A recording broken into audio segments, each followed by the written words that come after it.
大家好，今次咧介紹呢一個咧就係 B&W 嘅 PX7 S2E 嘅頭戴式耳筒。咁上網裏邊咧，網站裏邊咧好多 YouTuber 咧，其實已經介紹過呢一隻耳筒噶啦。因為呢個耳筒咧本身咧就已經出咗一段時間嘅，咁所以咧好多測試咧就喺呢個 YouTuber 一集裏邊咧已經有人已經測試咗，你哋亦都可以喺嗰度睇嘅。咁今次我講咧就講呢個耳筒咧，其實咧佢有另外一個好方便嘅。嗱，你就首先望一望個耳筒先，個耳筒咧藍色絲絨嘅，入邊就係咁樣嘅耳筒。咁呢個耳筒咧其實好簡單嘅啫，得幾個掣。呢一個佢入邊有寫到 L 同埋 R，L 同埋 R。L 呢一邊呢個掣，其實就係抗噪嘅，撳一下就抗噪，撳一下就通透，撳一下就關閉。另外 R 呢一邊呢一個就開關掣，呢個開關掣咧推中間就係着，推上去3秒佢就 connect， 變咗藍燈就會 connect 任何一部機。下邊上下掣就大細聲，中間掣就暫停或者揀歌。咁嗱，今次呢一個耳筒咧，基本上如果我哋嚟測試嘅話咧，聲音咧就比較平穩嘅，高中音出到，低音唔會浮誇，佢唔會話好似Monster 嗰啲咁樣太大個低音嘭嘭聲咁出嚟，佢係一陣一陣一陣咁。咁如果你話聽人聲啊或者背景音樂係 OK 冇問題，好靚聲嘅。咁另外我今次所講咧，其實我主要咧就係話佢呢個耳筒咧其實有幾個 function 嘅。嗱，咁我哋講翻先，我嘅 iPhone 電話只要裝咗呢個 Apps，B&W 嘅 Apps 入邊，佢最好就係嗱，我連續可以同一時間可以安裝幾部機。即使我除咗呢個頭戴式耳筒可以出街喺電話裏邊聽歌之外，佢仲可以 key 咗落去嘅我嘅電視機同埋我嘅電腦，即使喺屋企裏邊佢都可以做一個耳筒，屋企全部用，咁啊實際好多，就唔係話一定淨係得嗰一個出街帶嚟聽歌嘅。所以咧呢一個耳筒最優秀而少人講咧，呢個一定就要想俾大家知道下，佢只要你喺呢度咁 connect 咗佢，嗱，更多，跟住呢度尋找，另外加耳筒，咁佢就會 search。當你周邊如果有藍牙嘅喇叭啊，或者係耳筒啊，或者係電視機啊，或者係電話，佢就可以更加多咁樣 key 落去。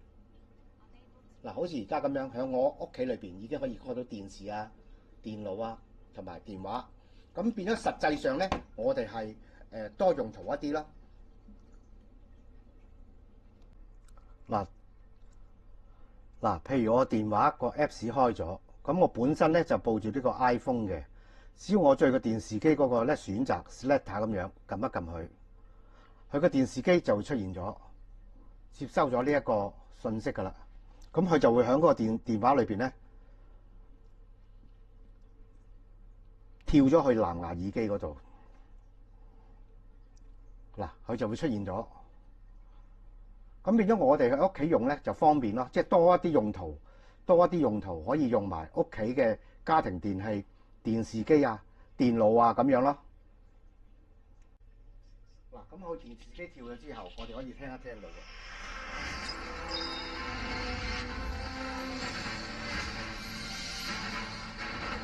嗱，佢就會喺個藍牙耳機嗰度咯，出聲啦。好方便。咁至於電腦都係一樣。咁變咗呢個頭戴式耳筒可以正式嚟講咧，喺屋企幾個用途，方便好多。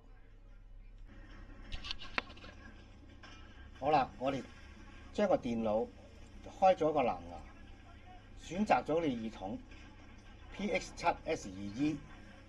咁基本上電腦嘅聲音咧，就會喺個耳筒度啦，喺耳筒嗰度噶啦。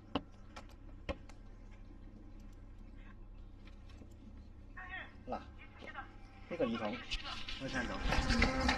어떻게 된 거야? 움직인다. 살아있는 것 같습니다. 선생님, 제 말 들리세요? 선생님! 係。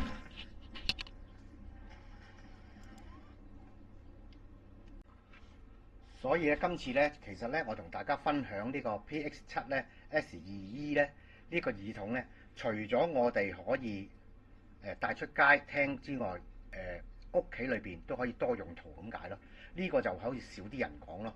咁如果你哋大概想試聽嘅咧，其實好多門市賣呢個耳筒都有得試聽嘅。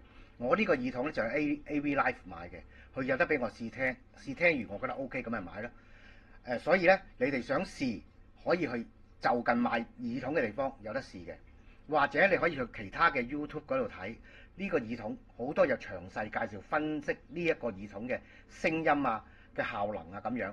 咁我今次簡單咁介紹呢，其實基本上介紹另外一個 function，就係可以連接咗好多嘢。除咗我頭先嗰3樣嘢嘅話，你可以繼續連接再多一部電話啊，或者成佢功能性係強咗，咁變咗一個耳筒多用途。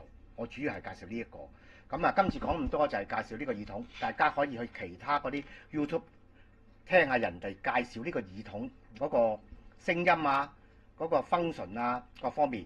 咁啊，多謝大家。